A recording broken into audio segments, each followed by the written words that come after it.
आज हे आपण शूट करू शकतोय कारण कुठल्या तरी एका माणसाने मला सांगितलं की आपण भेटूया, आपण गप्पा मारूया फक्त एका कॉफीवरती.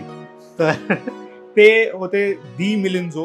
कधी आपण नॅचरल प्रोग्रेशन दाखवतो, तो सकाळी येतो आणि त्याच्यानंतर जोपर्यंत त्याच्या पोळ्या बनवून होतात सन इज अप, तर आपल्याला हळूहळू हळूहळू सनचं रोटेशन, हळूहळू रूमची लाईट बदलताना दिसते. त्याच्यात तो आधीचा एक तो दुर्वासांचा फोटो पण आहे बघ, हा.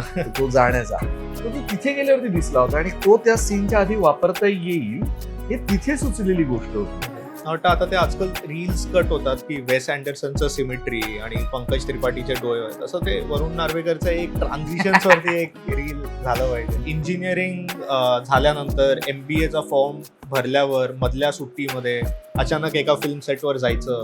तो म्हटलं बरं क्लॅप दे, सो मी क्लॅप द्यायला लागलो त्याच्या सेटवरती. आणि असं काहीतरी त्याचा तो ॲटमॉस्फिअरचा परिणाम होणं की येऊन ऍडमिशनच कॅन्सल करून टाकायची.